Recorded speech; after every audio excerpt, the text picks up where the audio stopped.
I did my video presentation on ovarian cancer. So to start out, I decided to describe what is ovarian cancer. Ovarian cancer is when there are abnormal cells in the ovaries that begin to grow out of control and which are more likely to form into a tumor. There are many different types of ovarian cancer that can result in different tumor growth. The main one that is most common is epithelial tumors. They make up about 90% of the cases. The next one is stromal tumors. Those grow in the hormone producing cells. Not as common, only about 7% of cases that we see. And the last one is germ cell tumors. Those develop in egg producing cells, and those are very uncommon. Prevalence of ovarian cancer. So, on average, about 11.5 in every 100,000 women in the United States will develop ovarian cancer. In 2020, about 22,000 new cases will emerge in women, and about 14,000 of those cases will end up in death as a result. So, going off of that, diagnosis is more prominent in older women. So, I decided to put at the bottom here a chart just to get a better representation. At the bottom, we see age at diagnosis, and then to the left, the average number of cases per year going up the side.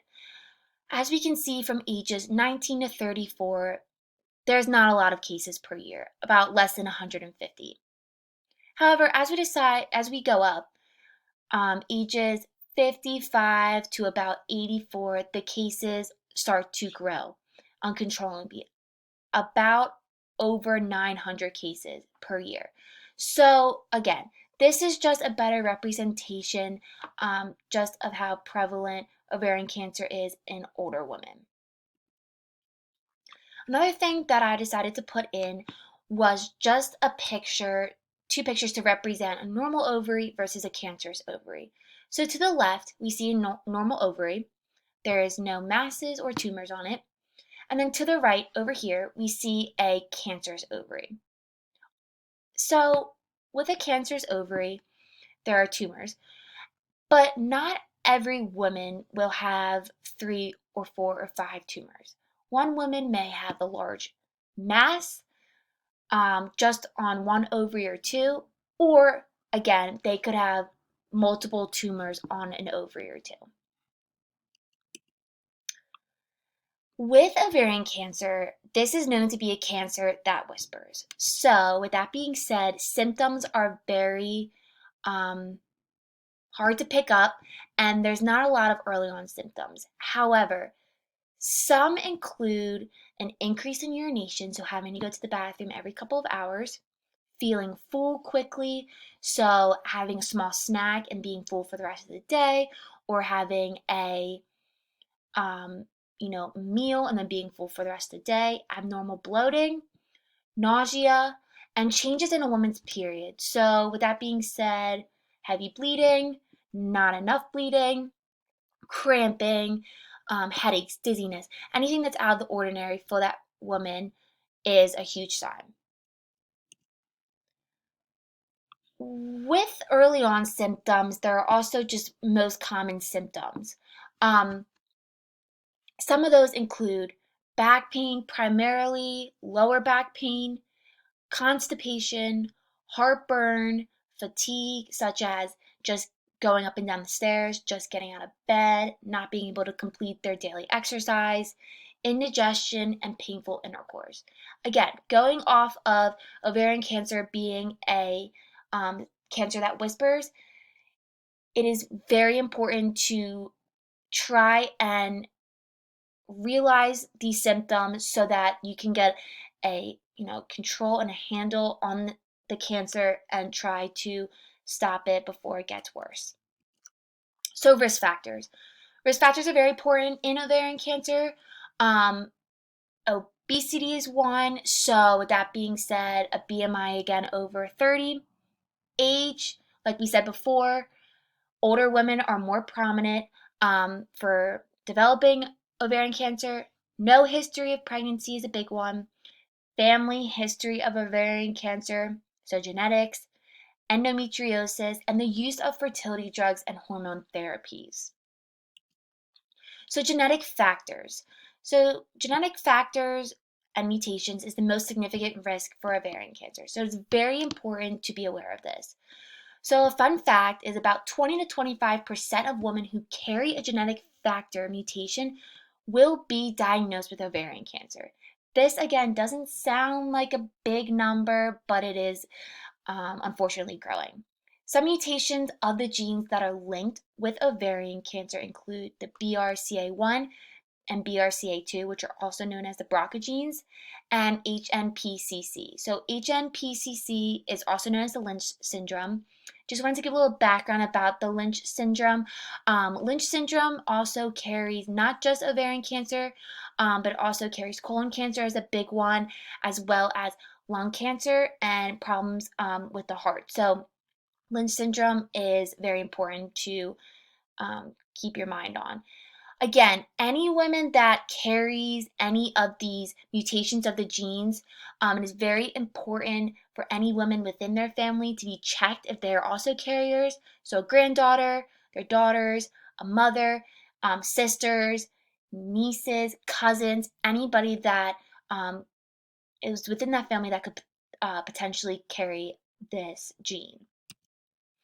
Diagnosis. So there's not a single test to diagnose ovarian cancer. However, doctors do rely on the following, such as a complete pelvic exam, a transvaginal ultrasound, a blood test, especially a CA-125, genetic testing, and just your common symptoms are important. So management and medication. So there's no underlying cure for ovarian cancer, just different ways to manage it.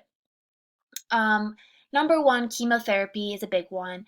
Some chemotherapies include Taxol and carboplatin are very big for ovarian cancer. Radiation, surgery, which can include hysterectomies, either complete hysterectomy, which takes the cervix and the uterus out, or just a partial hysterectomy, which removes the uterus but keeps the cervix in. Immunotherapy, maintenance drugs. So some of these maintenance drugs include PARP inhibitors, they're called. These again just make the patient more comfortable. Usually these are more seen in stage 4 cancer, just to keep the patient at ease, lessen their symptoms, make them feel more comfortable. And last but not least, exercising is important.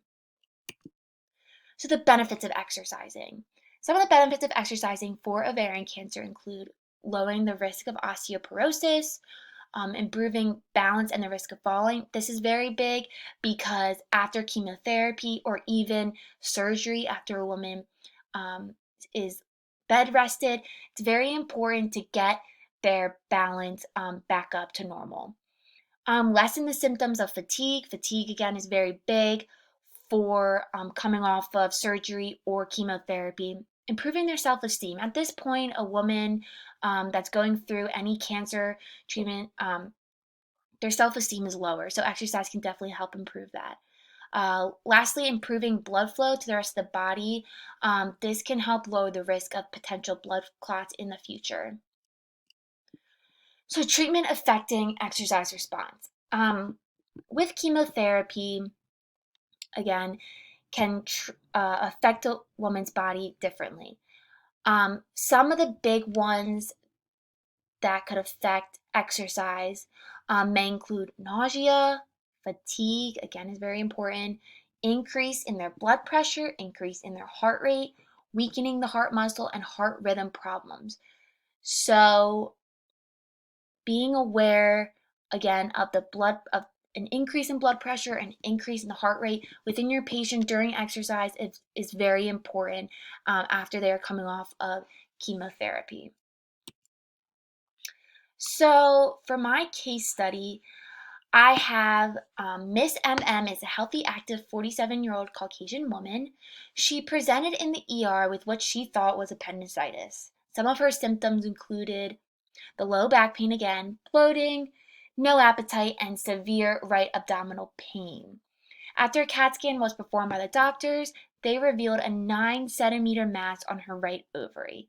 She was diagnosed with stage 1A endometrial cancer and stage 1C ovarian cancer, preceding her total emergency hysterectomy, and 4 rounds of chemotherapy. Miss MM continued to keep a well-balanced diet, but however was having trouble sleeping throughout the night. Miss MM does has a past history of dilated cardiomyopathy, and as a result had an ICD defibrillator inserted 2 years prior to the cancer diagnosis. It has been 6 months since the surgery and 2 months since her post-chemotherapy. She is ready to get back into shape and feeling healthy again. So with that case study, the first thing is to set a couple of goals for the patient. Some goals included increasing her strength back to normal after being fatigued from the chemotherapy and the surgery, getting the weight back. She lost a lot of weight from the surgery and not being able to eat, with some of the symptoms of ovarian cancer, and just getting back to her daily activities of her normal life. So the conversation that I would sit down and have first with my client is, again, reviewing the goals that she want to accomplish. Um, After listing a couple of goals that she want to accomplish, I would also ask what are some of her favorite activities or any sports that she used to like to play, just so that we can incorporate those and make the exercise program more beneficial for her. Also, again, understanding the past medical history. This is a big one. With having cardiomyopathy and a defibrillator placed in, this is very important to be aware of during her exercise program. Making sure that there's approval from the OBGYN, oncologist, and the cardiologist to begin an exercise program. And lastly, a dietitian. Making sure that maybe we can incorporate a dietitian in with the exercise program so that we can help her feel healthy and help her gain the weight back. So exercise testing. Some of the testing that I would perform first with this patient is getting a body composition measurement, so using the skin fold measurement. For aerobic, I would perform the 3-minute step test. For muscular strength, I would perform the push-up test, and for flexibility, I would perform the sit and reach test. So going off, we know that Miss MM has history of being active and being well in shape. However, coming off of a very extensive surgery and 4 rounds of chemo, she is fatigued and not her normal self. So I would just start her out with a basic 3-minute step test and the push-up test just to get her, blood flowing so that she's able to perform them. Exercise prescription. So I did the FIT principle, so the frequency. I'd like to strive for 5 days a week with her. Aerobic, again, 3 to 5 days a week is important. Muscular strength, only hit 2 to 3 days a week. And flexibility, only hit 2 to 3 days a week. Intensity, aerobic about moderate, only about 70% to start out with until she can perform a higher intensity in the future. Muscular strength, low resistance, moving up with small intervals. Flexibility, a full range of motion is tolerable. Time, strive for at least 60 minutes a day until she can go longer. Aerobic, 30 minutes. Muscular strength, just perform about 3 sets of 5 reps. And flexibility, a 30-second hold for her stretches. Type aerobic, I have a short walk, any swimming or any light activities that she would like to do. Muscular strength, anything with free weights or resistant bands. And lastly, flexibility, dynamic and static stretching before and after the workout, and full range of motion activities.